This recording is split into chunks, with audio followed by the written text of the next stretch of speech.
നമസ്കാരം, സിറ്റി ന്യൂസിലേക്ക് സ്വാഗതം. പരിയാരം ഏമ്പേറ്റിൽ മേൽപ്പാലം അനുവദിച്ചു കിട്ടണമെന്ന് ആവശ്യപ്പെട്ട് നടത്തുന്ന സമരം ശക്തമാക്കാനൊരുങ്ങി ആക്ഷൻ കമ്മിറ്റി. ഇതിന്റെ ആദ്യഘട്ടമെന്ന നിലയിൽ ദേശീയപാത അതോറിറ്റിയുടെ കണ്ണൂർ ഓഫീസിന് മുമ്പിൽ ഈ മാസം 11 ബുധനാഴ്ച ധർണ നടത്തും. അനുകൂല തീരുമാനമുണ്ടായില്ലെങ്കിൽ വഴി തടയൽ ഉൾപ്പെടെയുള്ള ശക്തമായ സമര പരിപാടികളിലേക്ക് കടക്കാൻ ആക്ഷൻ കമ്മിറ്റി നിർബന്ധിതമാവുമെന്നും മേൽപ്പാലം വേണമെന്ന ആവശ്യത്തിൽ നിന്ന് പിന്നോട്ടില്ലെന്നും ഭാരവാഹികൾ വാർത്താസമ്മേളനത്തിൽ അറിയിച്ചു. രാവിലെ 10 ജില്ലാ പഞ്ചായത്ത് പ്രസിഡന്റ് കെ രത്നകുമാരി ധർണ ഉദ്ഘാടനം ചെയ്യും. ഇതിന്റെ മുന്നോടിയായി കാൽടെക്സ് കേന്ദ്രീകരിച്ച് പ്രകടനവും നടക്കും. 2 വർഷത്തോളമായി ഏമ്പേറ്റിലെ ജനങ്ങളുടെ ഹൈവേ യാത്രാക്ലേശം പരിഹരിക്കുന്നതിനായി ഏമ്പേറ്റ് ജംഗ്ഷനിൽ മേൽപ്പാലം അനുവദിച്ചു തരണമെന്നാവശ്യപ്പെട്ട് ആക്ഷൻ കമ്മിറ്റി വിവിധങ്ങളായ സമരപരിപാടികൾ നടത്തിവരികയാണ്. ഈ ആവശ്യവുമായി രാഷ്ട്രീയ, കലാ, സാംസ്കാരിക, മതസ്ഥാപനങ്ങൾ കൂട്ടായും അല്ലാതെയും ആക്ഷൻ കമ്മിറ്റിയുടെ നേതൃത്വത്തിലും ജനപ്രതിനിധികളെയും സംസ്ഥാന കേന്ദ്ര മന്ത്രിമാരെയും നാഷണൽ ഹൈവേ അതോറിറ്റിയുമായും പലതവണ ബന്ധപ്പെട്ടുവെങ്കിലും മേൽപ്പാലത്തിൻ്റെ കാര്യത്തിൽ തീരുമാനമായിട്ടില്ല. അനുകൂലമായ തീരുമാനം ഉണ്ടാകാത്തതിനാണ് പ്രക്ഷോഭം ശക്തമാക്കാൻ ആക്ഷൻ കമ്മിറ്റി തീരുമാനിച്ചത്. അതേസമയം ഈ വിഷയം രാജ്യസഭാ അംഗം ഡോക്ടർ വി ശിവദാസൻ MP കഴിഞ്ഞ ദിവസം പാർലമെന്റിൽ അവതരിപ്പിച്ചത് ആക്ഷൻ കമ്മിറ്റിക്ക് പ്രതീക്ഷ നൽകുന്നുണ്ട്. എന്നാൽ ഇക്കാര്യത്തിൽ തീരുമാനമുണ്ടാകുന്നതുവരെ സമരവുമായി മുന്നോട്ടു പോകാനാണ് കമ്മിറ്റിയുടെ തീരുമാനം. ഈ ജംഗ്ഷനുമായി ബന്ധപ്പെട്ട് ഞങ്ങൾ ഒരുപാട് നിവേദനങ്ങൾ മുമ്പ് നൽകിയിട്ടുണ്ടായിരുന്നു. ബന്ധപ്പെട്ട അധികാരികൾക്കും കൊടുത്തിട്ടുണ്ട്, NH ഹൈവേ അതോറിറ്റിക്ക് കൊടുത്തിട്ടുണ്ട്, ജനപ്രതിനിധികൾക്ക് കൊടുത്തിട്ടുണ്ട്, എല്ലാവർക്കും നൽകിയിട്ടുണ്ട്. ജനപ്രതിനിധികൾക്ക് കൊടുത്തിരുന്ന നല്ലൊരു റിപ്പോർട്ട് ഞങ്ങൾക്ക് കിട്ടിയിട്ടില്ലായിരുന്നു. അവരുടേതായ പരിമിതികൾ പറഞ്ഞുകൊണ്ട് തന്നെയാണ് നമുക്ക് മനസ്സിലാക്കാൻ കഴിഞ്ഞിട്ട്. എന്നാൽ NH അതോറിറ്റിയിൽ നിന്നും നിരന്തരമായി നമ്മൾ പരാതി കൊടുക്കുമ്പോഴും അവർ നിരുത്തരവാദമായ ഒരു മറുപടിയാണ് ഞങ്ങൾക്ക് തന്നുകൊണ്ടിരിക്കുന്നത്.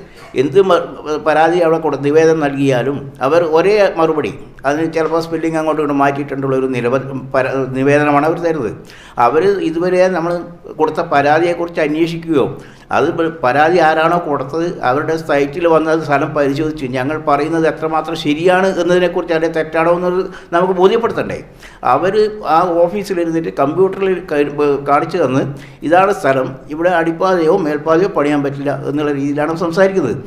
റോഡിന്റെ ഒരു വശത്ത് CH dialysis center, Embet Vellichanam അങ്കണവാടികൾ, പരിയാരം സർവീസ് സഹകരണ ബാങ്ക്, റേഷൻ കട, MCBC സെമിനാരി, ശാന്തിനഗർ, ലക്ഷംവീട് നഗർ, അമ്പേറ്റ് കാവ്, ദേവമാതാ ആശ്രമം, ബദിരമുഖ വിദ്യാലയം, മൃഗാശുപത്രി, രാജീവ് ഗാന്ധി മന്ദിരം, മേലേരിപ്പുറം പാടശേഖരം, IRC, MM knowledge college, Velichanam, Narimada, Mudikkanam, Kundappara നഗറുകൾ എന്നിവയും Kappungal, Kottila, Cheruthazham higher secondary school, ആടും പരിയാരം, നടുവിലത്ത് കോട്ടം, കാവിൻചാൽ ക്രിസ്ത്യൻ പള്ളി, കാപ്പുങ്ങൽ പൊതുശ്മശാനം, AKG കലാസമിതി, കാപ്പുങ്ങൽ അങ്കണവാടി, Santhosh sports club ground, Ezhome Cheruthazham പഞ്ചായത്തുകൾ, ചെറുപ്പാറ, മഹാത്മാ നഗർ തുടങ്ങിയ ജനവാസ കേന്ദ്രം, നെരുവമ്പ്രം ടെക്നിക്കൽ ഹൈസ്കൂൾ എന്നിവ മറുവശത്തുമായി സ്ഥിതി ചെയ്യുന്നു. ഏമ്പേറ്റിലെ CH ഡയാലിസിസ് സെന്ററിൽ ദിനംപ്രതി 54 രോഗികൾ ഡയാലിസിസ് ചെയ്യുന്നുണ്ട്.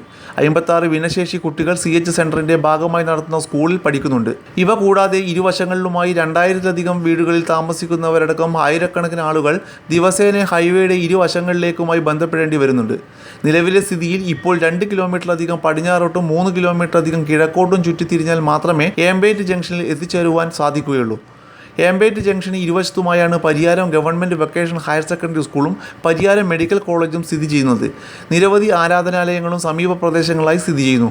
മാത്രമല്ല തൊട്ടടുത്തുള്ള പരിയാരം മെഡിക്കൽ കോളേജ് ആശുപത്രിയിലേക്ക് എത്തണമെങ്കിൽ 3 കിലോമീറ്ററിലേറെ ചുറ്റി സഞ്ചരിക്കേണ്ട അവസ്ഥയാണ്. ഇത് നാട്ടുകാരിൽ കടുത്ത ആശങ്ക സൃഷ്ടിക്കുന്നുണ്ട്.